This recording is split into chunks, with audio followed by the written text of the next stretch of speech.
বন্ধু নেতা কেমন হতে হবে?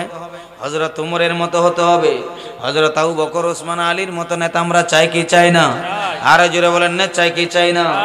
এমন নেতা হতে হবে হযরত উমর তাম পৃথিবীর অর্ধ পৃথিবী শাসন করে গভীর রজনী কোনোদিন ঘুমান নাই, এলাকায় এলাকায় হাঁটতেন, পাড়ায় পাড়ায়, এলাকায় কোনো ব্যক্তি কোনো না খেয়ে আছে নাকি, কোনো কষ্টে আছে নাকি জানার জন্য একদিন রাতের বেলা ঘর থেকে বের হলেন, দেখা যায় মরুভূমির মাঝখানে টিম টিম বাতি জ্বলে।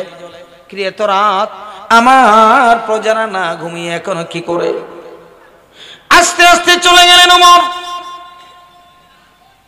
সেখানে গিয়ে দেখা যায় একজন বৃদ্ধ মহিলা চুলার উপর পানি দিয়ে নাড়াচাড়া করছে, আর কিছু ছোট্ট ছোট্ট বাচ্চারা কান্নাকাটি করছে। হযরত ওমর দরজায় টোকা দিলেন, মা দরজাটা খুলবেন নি, আমি এসেছি। একজন যুবক হযরত ওমর দরজা খুলে ভিতরে ঢুকলেন। মা চুলার উপর কি বাচ্চাগুলা কান্না করে কেন? ও যুবক, তুমি কে? তোমাকে তো চিনি না, তোমাকে বলে কি আর ফায়দা হবে? বলেন মা কি হয়েছে?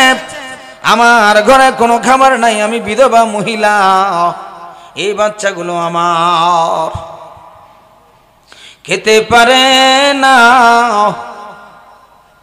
খাবার নাই, চুলার উপর কিছু পানি দিয়ে নাড়াচাড়া করতেছি, নাড়াচাড়া করতে করতে যদি বাচ্চাগুলা ঘুমিয়ে যায় তারপরে চুলা বন্ধ করে আমিও ঘুমিয়ে যাব।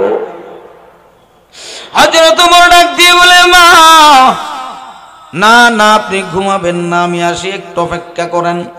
তাড়াতাড়ি চলে গেলেন রাষ্ট্রীয় কোষাগারে।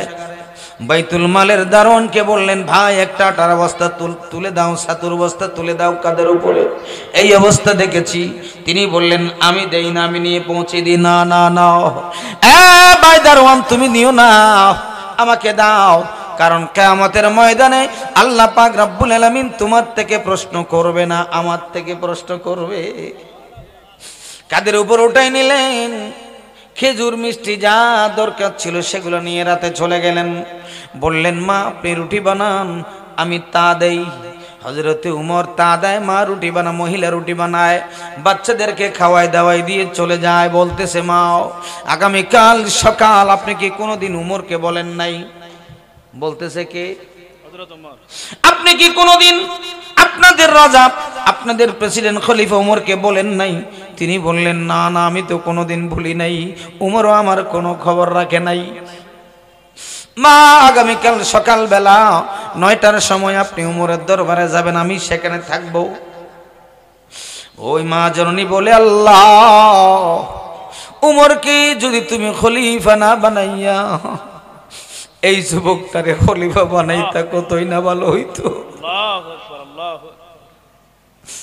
হযরত ওমর ডাক দিয়ে বলে, মা আপনি কান্না করবেন না, আল্লাহর কাছে বিচার দিয়েন না, আগামীকাল সকাল উমরের দরবারে যাবেন, উমরের বিচার হবে। সকাল হলো 9টার দিকে, দেখা যায় লাঠিতে ভর করে মহিলা চলে গেল উমরের দরবারে। উমরের দরবারে গিয়ে দেখা যায় গত রাত যেই যুবকটা খাবারের বস্তা কাঁধে করে পৌঁছিয়েছে সেটা আর কেউ নয়, সেই যুবকটাই উমর। এটা দেখে মা ভয় পেয়ে গেছে। আমিরুল মুমিনিন উমর, আমি তো আপনাকে চিনতে পারি নাই, কাল রাত আমাকে মাফ করে দিয়ে উমর লাভ দিয়ে উঠে গেছে। মা গো, সর্বপ্রথম আপনি আমাকে ওয়াদা দেন কিয়ামতের ময়দানে আমার বিরুদ্ধে নালিশ করবেন না। যথাসময়ে আমি আপনার কাছে খাদ্য পৌঁছাইতে পারি নাই, কিয়ামতের ময়দানে যদি আল্লাহ আমাকে আসামির কাঠগড়ায় দাঁড়ায়, আল্লাহ জিজ্ঞেস করে, আমি উমর তো কোনো জবাব দিতে পারবো না। এমন যদি হতো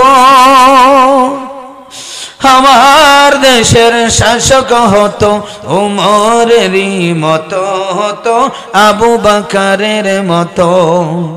এমন যদি হতো আমার দেশের শাসক হতো উমরেরই মতো, হতো আবু বকরের মতো। সেরকম নেতা চাই কি চাই না? আরো জোরে বলেন, চাই কি চাই না? আমরা এখন এমন নেতা বানাই যে তার কাছে নীতিও নাই, রাজনীতিও নাই, ঠিক কিনা কন? নামাজ কালাম কিচ্ছু নাই, যে যত বেশি বোতল খাইতে রে এটাই এখন আমাঙ্গ নেতা।